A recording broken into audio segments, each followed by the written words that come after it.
Welcome back, YouTube. Today, back again with this Mustang GT.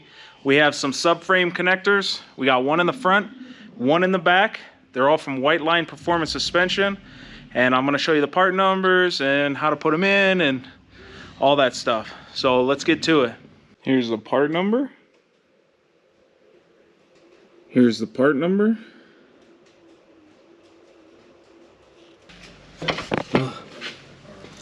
So the first brace will have a bracket here, come down, connect here.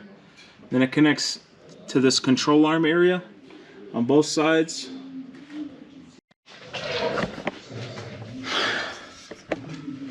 The second one is going to replace the stock stamped steel one up here with this beautiful thing here. So this bolt in the back on the rounded part of the stabilizer bar is an 18 millimeter, and then it has this self-latching bolt stud, whatever you want to call it. So you're only going to need one tool on this side, and that's an 18 millimeter. Take this bolt out. You have two bolts here. These are both 15 millimeter. So go ahead, grab a socket and extension, and then you can grab it straight down through here. Take these two bolts out, and then this metal bar will just pop right out. It'll just slop down once it's unbolted, and then you just give it a nice little wiggle. Don't smash your camera, and then take the bolt, the beam out. Then you get the new one, and you're gonna feed it all the way from over here, like so, and then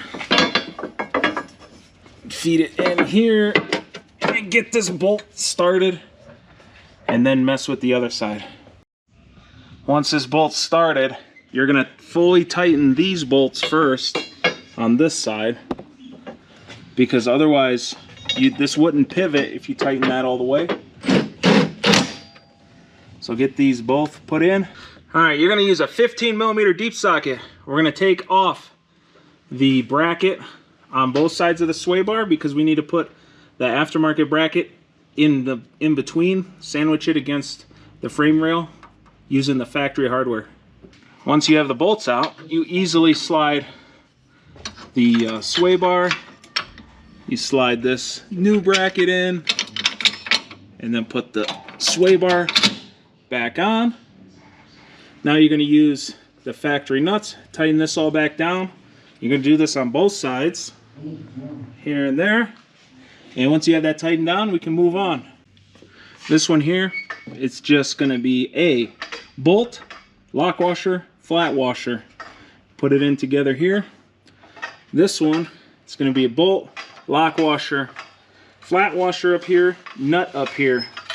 So it's a little tricky, but you can get it in there.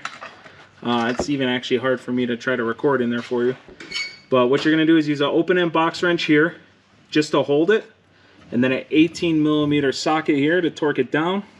What I'm doing here is using a jack to jack up the control arm, just to give me more space to get in here to get the nut, and then we'll tighten all this stuff down.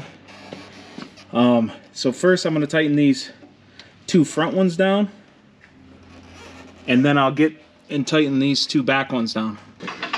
All right, boom. I went around 80 foot-pounds, 80 foot-poundage. And so what I did was I stuck a box wrench in here.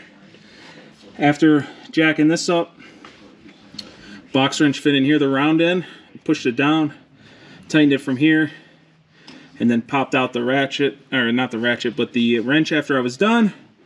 And that's all there is to it. So this, nice and stiff, everything's in there. Done. Thanks for checking out another Fat Guy Builds, guys. Now, you can get all these parts on Whiteline Performance Suspension. They're online. I'll have the link below. Just check them out in the notes.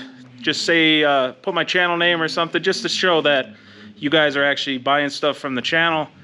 I don't get any kickbacks, so don't act like I'm getting paid from them or something. But, yeah. Anyways, hopefully this was informative. Till next time, wrench on.